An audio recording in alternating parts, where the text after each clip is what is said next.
This is an introductory lesson to Arithmetic Series.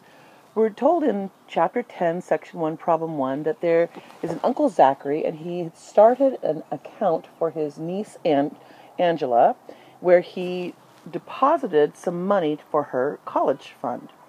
And what we find out is that when she was 1 month old, he first deposited $50. When she was 2 months old, he added another $50 plus $3 more. The following month, he added the same thing he did in month 2. He added $50 plus $3 and another $3. And he continued in this fashion every month until Angela was 18 years old, which meant every month he added $3 more to his monthly deposit.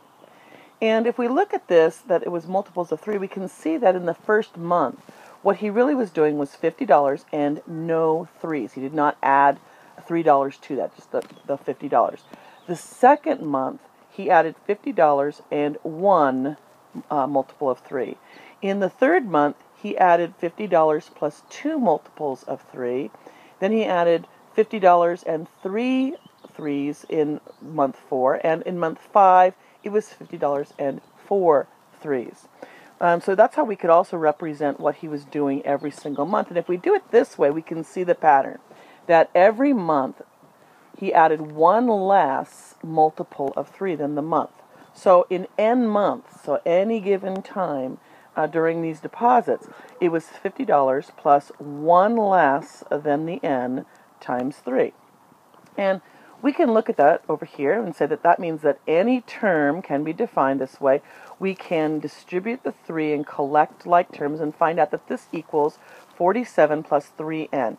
We looked at sequences like this and noticed that this 47 is what would there have been to start with before he got to the $50. He would have had to start with 53 and then had started with 47 and added 3, and that would have brought him to the first month of $50.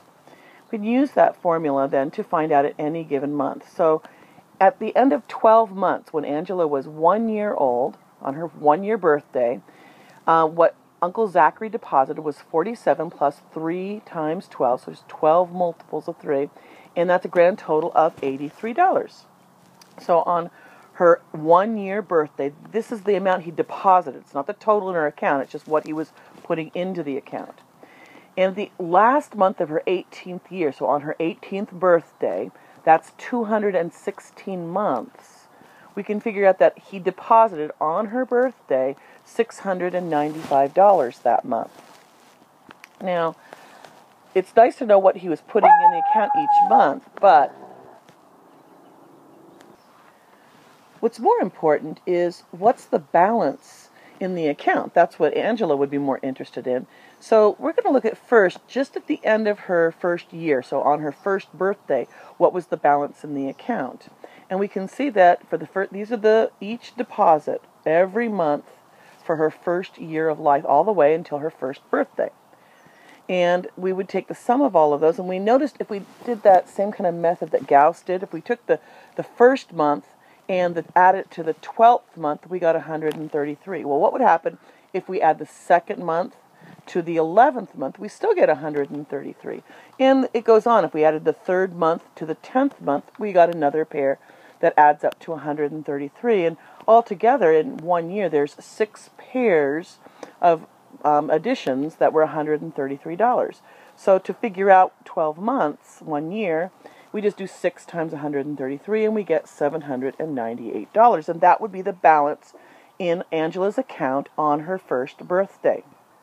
So what about on her 5th birthday, when the 60 months have passed? Well, again, it was the first month is always $50, that was given. And now we figure out how much did Uncle Zachary deposit on the 60th month. Well, that would be the 47 plus 3 times 60, so 277.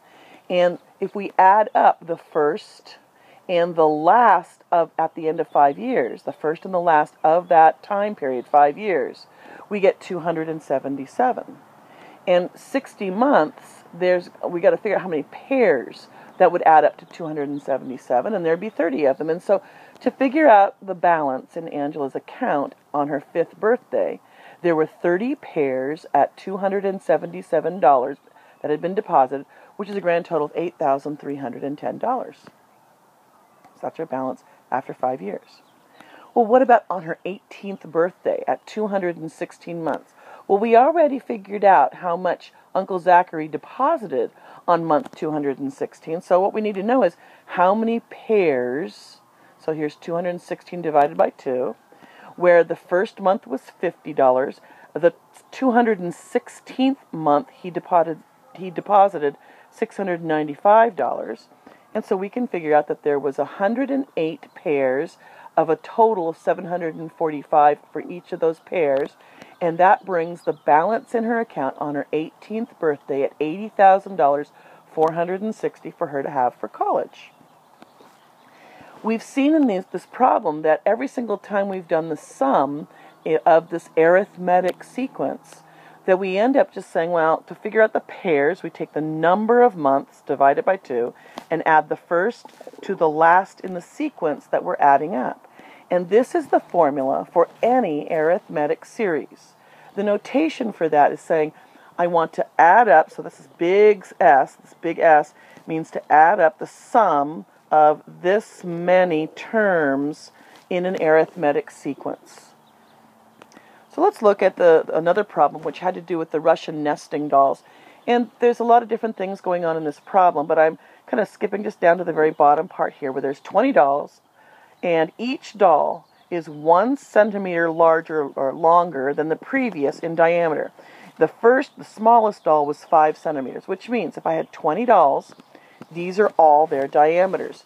The first one being 5, then 6, 7, 8, etc., all the way to the 20th doll, which would be 24 centimeters. And you think, well, no, it should be 20. No, this is the first, second, third, fourth, fifth.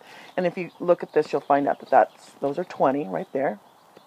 And if I want to find out, the idea was line them up on a table, one right next to the other, and what's the length that would cover all the way if I lined up all 20 dolls? Well, that's just adding up all of their diameters. So there's 20 dolls, but I want to know pairs. The first doll was 5 centimeters. The 20th doll was 24 centimeters. So it's 10 times 29, which is 290 centimeters all the way across. So when you line them up, that's how far you would need. Next problems, we're looking at graphs that represent a sequence. And it does tell you in the problem, first of all, that these are arithmetic. So we know that we can use our special formula. But also you can look in these graphs, if they have a constant rate of growth, then that, or whether that's an upward growth, a zero growth, or a negative growth, but as long as it's constant, then it is arithmetic. And in the first sequence, all of these terms ended up going up to 5.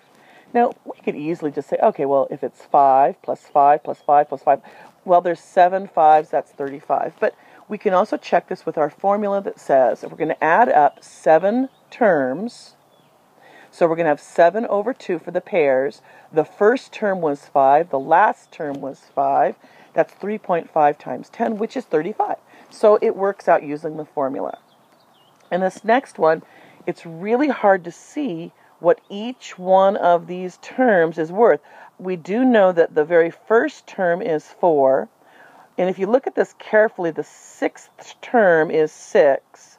And it goes on in like fashion. And so I can start lining them up and saying, I've got my first term is 4, and then I've got these ones. I get to this 6th term is 6, and then I go, this one, the 12th is 8, and then it finally gets to 10.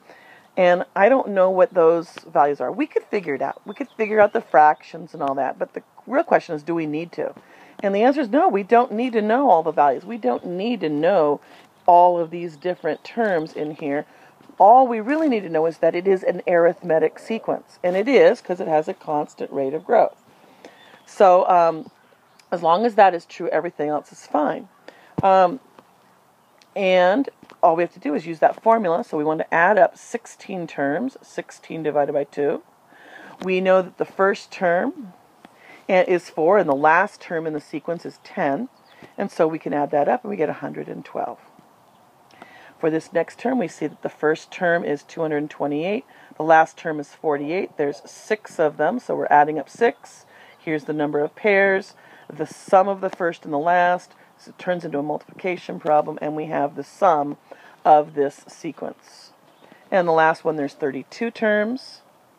So we have 16 pairs. The first term is 14, the last term is 20, and so we end up multiplying and we get 544.